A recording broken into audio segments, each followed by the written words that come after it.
makakatulong na din sa kuya natin.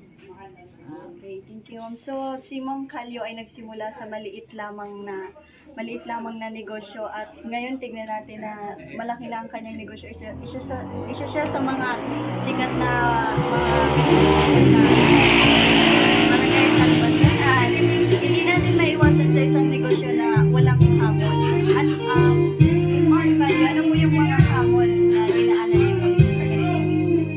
Una, siyempre, marami akong ginagawa. Kasi siyempre, mga anak ko lang mag-aaral. May time na yung binta ko, siyempre, naghahanap buhay tayo para sa mga bata. Siyempre, yung mga bata, nag-boarding house, nag-aalawag siya. Maraming ginagasusan ng mga estudyante. Kaya kung minsan, wala nang imbis na ipupunan ko, inawag ko sa napupunan. Kasi alam ko sa maraming mga gastusin. Kaya isa rin hamon yan sa mga tindahan. Kaya anong ginagawa namin, ganito, kaunti na naman ang laman ng tindahan. Kailangan naman namin mag-loan para makakuha naman yung pangkukunan, para makatustos kami sa aking mga nag-aaral na mga bata.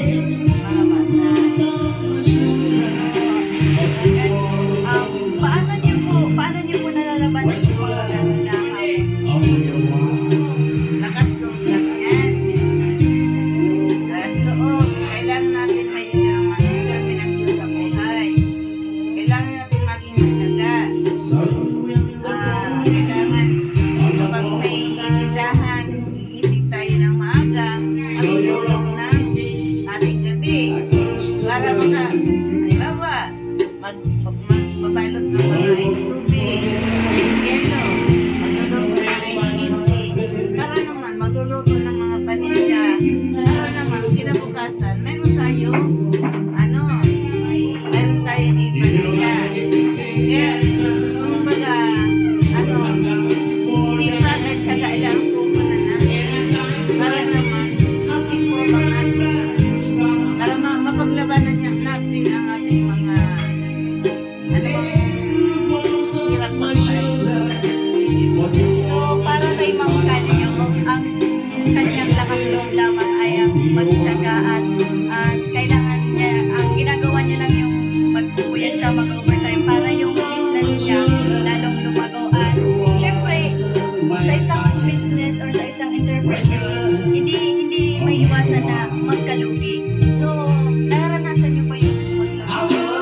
Ano po yung ginagawa ninyo para May mga paninda dyan na hindi na bibili. Siyempre, lugi yun.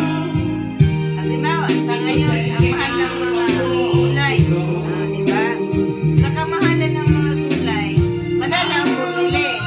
Kaya, minsan, lugi na nabubulok yun. Ang ginagawa namin para di masira, di masayang, pinapakain namin sa baboy. para yung baboy naman po yung Sa baboy naman. Kumbaga, recycle lang yun.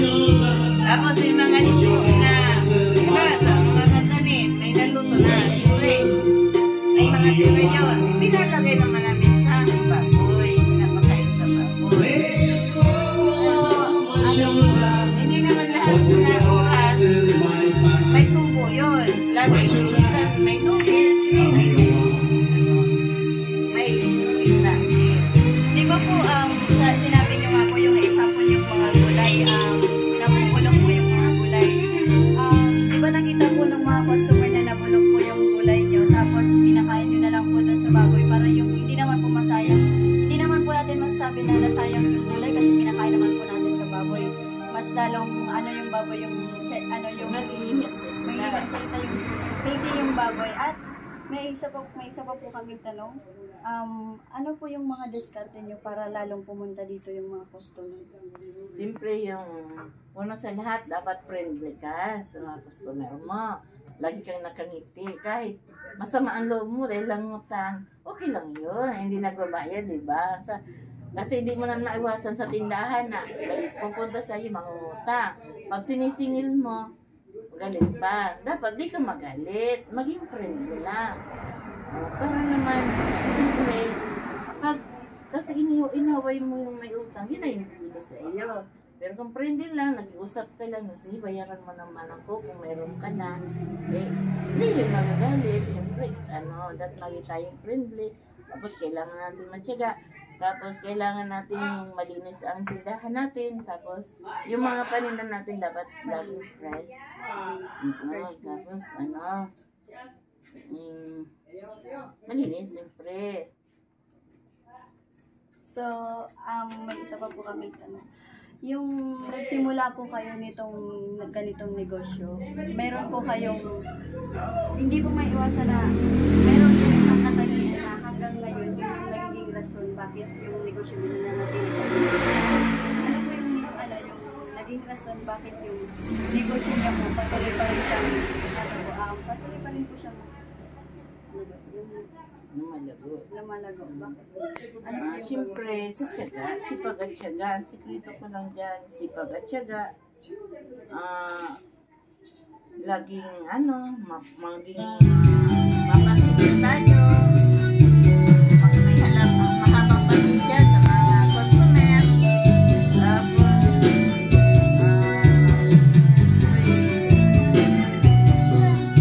May sipag at tiyaga lang para masipag lang tayo, masipag lang. Masipag magkita. Tama yung sinabi ni Ma'am Kali na sa isang entrepreneur, kailangan may tiyaga ka. Kasi pag wala kang tiyaga, yung negosyo mo, bababa. At kung hindi ka masipag, yung negosyo mo, unti-unting bumabagsak. At ma'am, di ba marami po dito mga sari-sari store? Di ba tapat-tapat na yung mga sari-sari store? Halos madami na talaga yung mga sari-sari store dito. Pero isa po kayo sa mga sikat dito ng sari-sari store. Dahil po sa marami ng mga ganyan po nga mga negosyo, hindi po ba kayo natatakot na baka sa kanila na bumili or wala nang bumili sa inyo? Okay lang yun.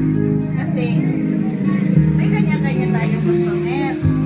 Ang tao, hindi mo naman sila masasabi na kung sila gusto bumili or kaya maraming tao, maraming dumadaan. Saka, may mga tayo din, may kanya-kanya rin tayong suki. Saka, basta magandang makikisama mo na tayo. Ibig yan sa iyo. Saka, huwag tayong maging overprice. Kung gustong bumili ng customer, dito bibili. Kung ayaw, di natin pwedeng bili. Kasi wala naman mawawala sa sila bili. So, dahil po sa binigay niyo po mga sagot, bilang pong estudyante, sa amin po may balak na magkaroon ng business. Ano po ba yung may papayo niyo sa amin bilang entrepreneur or business? May papayo ko lang sa inyo. Halimbawa, kayo tapos na mag-aral. Kailangan rin na inyo. Siyempre, kailangan rin na inyo mag-uunay sa gusto rin na inyo magtrabaho. Sariling business. Halimbawa, ganito business. Ang kailangan lang natin may sipag at tiyaga kayo. Buong maloob nyo. Tatak nyo, malugin lang kayo. Malugin lang kayo. Andiyan kayo lagi. Dapat buo ang loob nyo na kaya nyo. May mang bagyong dumating sa inyo, kaya nyo naman na nyo. Basta buo ang loob nyo, ang isip nyo na magpa-improve nyo ang tindahan para makatulong kayo sa iyong mga pamilya nyo, sa mga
dumating na pagsubok about sa business nyo, dapat lagi kayong lumaban at dapat may tiyaga lamang. Kasi sa isang business, sa isang entrepreneur, pag walang tiyaga, yung business mo lalong babagsak.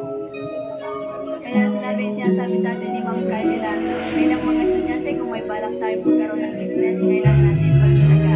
Maging positive thinker lang tayo. Sa kung ano man yung sinasabi nila na bulok yung paninda nyo, yung ganyan, hindi masarap yung minuto. Dapat tanggapin natin at lalo natin pagandahin yung kaya nga ng negosyo natin, lalo natin pa-improve para yung mga customer dito pumunta sa atin. Hindi natin sabihin na yung business na natin, na pababa na, lalo nyo pag yung mga customer kahit